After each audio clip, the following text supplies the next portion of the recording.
નથી, વિકારે નથી, દિવસે ને રાતે નથી, કાળી ને ધોળીએ નથી. હું નિરંજન નિરાકારે ભગવતી બોલું છું. માં એવું કે શું કે એવું કે માના વગર કોઈનો જન્મ થયો. અને મેં ગયા રવિવારે કીધું છે કે કૃષ્ણની તો 2 માં હતી. તો આપણી એક કુળદેવી તો હોવી જોઈએ ને.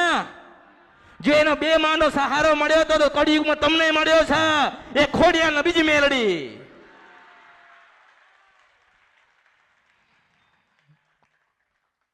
ઓળખો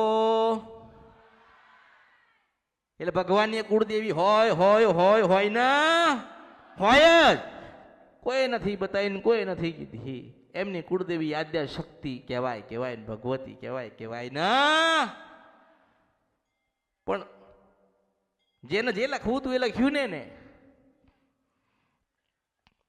200 વર્ષ જૂનું લખેલું હોય એ સાચું ને. તમે એવું માનો છો ને કે 200 વર્ષ પહેલા જે લખાયેલું છે એ સાચું છે? કોને લખ્યું તું? ભગવાન લખીને ગયા. શું છેલ્લે લખ્યું છે કે મેં નારાયણે લખ્યું તું? આ માણસો લખીને ગયા. ભગવાન માતાજીએ કોઈ લોકો લખ્યું? એમની તો જે લીલા કરીને એ લખાઈ છે, બાકી ભગવાને કશું લખાયું નથી. આપણે લખવાનું છે કે આપણી ખોડિયાલ આપણને મળી હતી. ભગવાન આ કળિયુગની અંદર આપણને મળે કે ના મળે, શિવના દર્શન થાય કે ના થાય, આપણી ખોડિયાલ કાળકાના બુટલાના બલાટને બેચરાના દર્શન કર્યા વગર ભગવાનના ઘેર નથી જવાનું. મેળડી છો ભગવાનને જે દુઃખ દેવું હોય જે લખ્યું હોય ખરો, પણ આપણી આપણી આપણી કુળદેવી જે ધારણ એ થવું જોઈએ. હું એવું કહું છું મેલડી છું.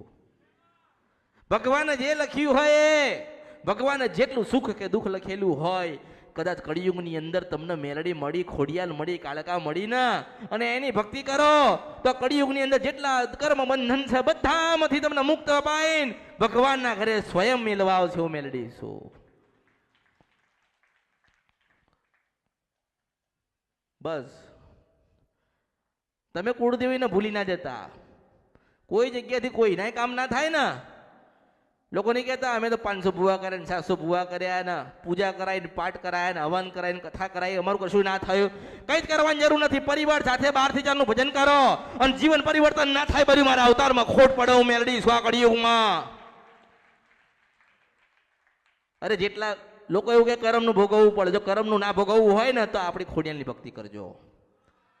તમે યાદ રાખો કે એ ખોડિયાલ માં હતી ને. ખોડિયાલ કોણ હતો? માં હતી, આદ્ય શક્તિ હતી ને. અરે સ્વયં કદાચ સૂર્યને ઉભો રાખતી હોય તો તમારા દુઃખ તો કઈ નથી મને સાંભળીને જાઓ. મેલડી છો ઉભો રાખ્યો તો ને. જો સૂર્યને કહેતી હોય કે થાપી જાઓ તો તમારા દુઃખ તો ઓગાળીને પી જાય. મને ઓળખો ને તો જ ઓળખાય.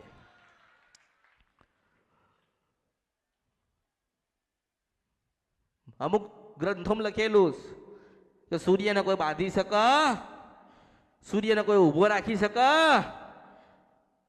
જેટલા ભગવાન હતા એ ભગવાન નથી કરી શક્યા તો કળિયુગની અંદર ખોડિયાલે કર્યું. ઉભા રહેજો એટલે ઉભા રહેવું પડે.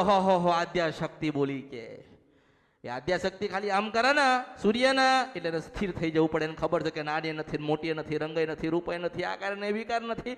આ નિરંજન નિરાકાર જેને મને જન્મ આપ્યો છે નારાયણ એવું કે.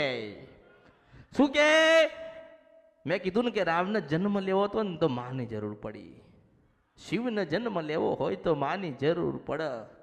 કૃષ્ણને તો 2 માની જરૂર પડી હતી. મને ઓળખો ને તો જ ઓળખાય. આપણે એકની જરૂર તો પડી ને.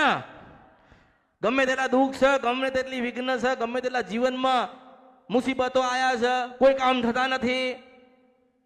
મેં તમને એક મહામંત્ર આલ્યો કે હું મળું કે ના મળું, બેઠી હોય કે ના બેઠી હોય, બોલતી હોય કે ના બોલતી હોય, તમે 12 થી 4 નું ભજન કરો. દીકરા દીકરીઓ વહુઓ બધાને સાથે રાખો. તમારા જીવનની અંદર પરિવર્તન ના આવે તો મન કહેજો ને હું નારાયણને ઘરે પાછી જતી રહીશ. હું મેલડી છો. સત્યનો માર્ગ બતાવવા આવી છું. સત્યનો માર્ગ બતાવવા આવી છું. મને લાગ્યું કે કોઈ બતાવતા નથી એટલે હું મેલડી બતાવવા આવી છું કે ના નહીં ચાલે. ખોડિયા લગન નહીં ચાલે. દીકરાના લગન નહીં થાય ને તો ચાલશે. વહુ નહીં આવે ને તો ચાલશે. આપણી ખોડિયાનો દીવો નહીં હોય ને દેવેશ ધરતી પર નહીં ચાલે. હું મેલડી છો. આપણી કાળકાનો દીવો હોવો જોઈએ. ઘર વારું હોય કે ના હોય, આપણી ખોડિયાલનું કે મેરડીનું કે કાળકાનું એક નાનું મંદિર સારું હોવું જોઈએ. અંતે જતા તમને તમારી માં ઉગારવા આવશે. બહુ કર્મ કરી લીધા, બહુ ખોટું બોલ્યા, બહુ પાપ કરી લીધા. લોકો કહે છે ને, મનથી વિચારતા હોય ને કે કોઈ દિવસ મેં કોઈનું સારું જ નથી કર્યું, કોઈ દિવસ મેં સારા કર્મ જ નથી કર્યા, એટલા આજે દુઃખી થયા. એક સમય એવો આવે કે તમારે ભક્તિ કરવી પડે. બધા જ તમે હથિયાર મૂકી દો, જીવનના જેટલા હથિયાર છે ને બધા જ કુળદેવીની આગળ મૂકી દો. કુળદેવીનો દીવો પકડી લો, કુળદેવીના મંગળવાર પકડી લો, 12 થી 4 નું 20 મિનિટ અડધો કલાકનું ભજન પકડી લો. તમને અંદરથી અહેસાસ થશે કે આટલું સુખ આની અંદર છે, આટલો આનંદ છે, આટલું જીવનમાં પરિવર્તન થાય છે. તમે બધા મોડા પડ્યા છો, હું મેરડી મોડી પડી. તમારા પૂર્વજો જે કરીને ગયા એને લોકો સાધના કીધી તો કે અરે સાધના તો કરાતી હશે. વિચાર થાય ને? વિચાર ના થાય? દરેક ને થાય. સાધના કરાય, માતાઓની સાધનાઓ ના થાય. માતાઓ તો શું માગે? કોઈ માતાએ કઈ માગ્યું નથી. આ તો લોકોએ કીધું છે કે માતાઓ આવું માગે છે. માતા આપણો ભાવ માગે છે.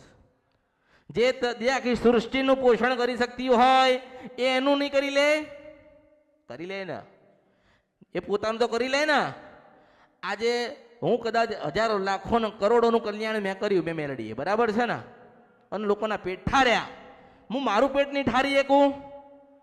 હું એમ કહું છું.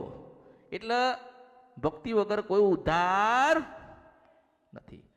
એક શ્રીફળ મૂકો કે 10 શ્રીફળ મૂકો, એક દીવો કરો કે 10 દીવા કરો, જ્યાં સુધી તમારા પૂર્વજો જે કહીને ગયા છે એ શબ્દનું પાલન નહીં કરો ને ત્યાં સુધી તમે સુખી નહીં થાવ. આ તો ભક્તિ છે, ભક્તિ. અહીં આજે તમે આયા ને, આજે આયા તો શું કરવાનું? આપણે ભક્તિ કરવાની. આજે આયા તો શું કરવાનું? 4 વાતો સારી મગજમાં બેહાડવાની, તમારા કામની હોય ને. કે હા, આપણી માએ શું કીધું? આપણે એમ કહીએ દુઃખી છીએ અને આપણા કરમનું હતું, પણ ના, આપણી ખોડિયાલે માતાજીએ કીધું કે ખોડિયાલે એક સમયે સૂર્યનો ઉભો રાખ્યો તો મારું દુઃખ નહીં ઊભું રાખ. એવો વિશ્વાસ તો હોવો જોઈએ ને. ખોડિયાલનો વિશ્વાસ હતો કે મેં એને ઈશારો કર્યો છે એટલે આગો પાછો નહીં થાય. એવી રીતે તમને વિશ્વાસ હોવો જોઈએ, મેં મારી બાની ભક્તિ કરું છું, મારા જીવનમાં કોઈ દાડો દુઃખ જ નહીં આવે, હું મેળવી છું. હવે બહાર તમે કર્મ કરીને આવો અને અહીંયા રોતડા રહો, હું શું કરીશ? બન કહો, ચલો હું કરીશ શું? તમે વિચાર કરો. આજે તમે કોઈના 5 લાખ લીધા હોય ને તમે ના લો, એમાં મારો દોષ છે? તમે દુઃખી થયા એમાં હું શું કરીશ? માતાજીના મંદિરે જતા હતા, માતાજીને યાદ કરતા હતા, તોય અમારું દેવું ભરાતું નથી. અરે લેવા ગયો તાર મને કીધું તો મારી જોડી ભાઈ આલે તો મેલડી સ્વકળયુગમાં. મને પૂછ્યું નથી. આ દેવું થઈ ગયું, બરબાદ થઈ ગયા, આડાવડા કામ કર્યા. મને હું કરવા પૂછે છે? તારી કુળદેવીને કહે ને, તારે કુળદેવી જવાબ આપશે કે હારા તું મારો નહીં થયો. કુળદેવી જવાબ આપશે. જાઓ પૂછો ને. 2 મહિના 4 મહિના ભક્તિ કરી અને 50-100 વર્ષના જે કર્મો છે ધોવા આવ્યા છો. તમારા કર્મ ધોવા હોય ને તો કુળદેવીના સાનિધ્યમાં જાઓ. તમારા કર્મ સુધારવા હોય ને તો ભક્તિના માર્ગે જાઓ. કોકનું સારું કરો, કોકની આતડી ઠારો, કોકનો રોટલો ખવડાવો, કોકને પાણી પીવડાવો. આવું કરવું નથી. આ તો કે માતાજીને ત્યાં જઈશું ને તો સુખી થઈ જશે. અરે હું તને સુખી કરીશ, પણ તારા જીવનના જે હથિયાર છે તો મૂકી દે. કોક તારી પાસે 5 રૂપિયા માંગે છે તો વાયદો તો કર કે ભાઈ 2 મહિને 6 મહિને કે 12 મહિને હું તમને આલી દઈશ, થોડા કરીને એવો વાયદો તો કર. પણ તું એવું કહે છે કે હું તો માતાજીના ત્યાં જાઉં છું એટલે મને કશું થશે? તમને થાય ને. કારણ કે તમે જેના પૈસા લીધા હોય એના નાના બાળકો હશે ને, એની માતા પિતા હશે ને, એની કુળદેવી હશે ને, એના દાદા બેઠ્યા હશે ને. કોઈ નહીં હોય તો એને પરમાત્મા છે કે આ માણસ મારું આવું કરી ગયો, ભગવાન તું જોજે. એટલે ભગવાને પાછું જોવો ના.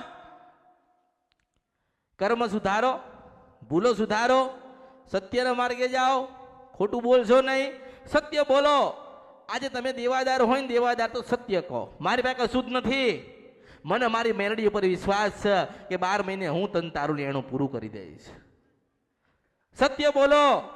તમે તો પાસે એવું કહો કે ના હું તો મેરડીના મંદિરે જાઉં છું, પ્રાર્થના કરી છે એટલે મેલડી આવશે. અરે જા, હું કાંઈ નથી આવતી, તારા કર્મ તું ભોગવી લે, એવું કહેવાનું થાય. એવું કહેવાનું થાય. કશું જ નથી મારી પાસે તમને આલવા માટે, કશું જ નથી, ખાવા માટે નથી, પણ મને મારી મેલડી પર વિશ્વાસ છે કે તમારું એક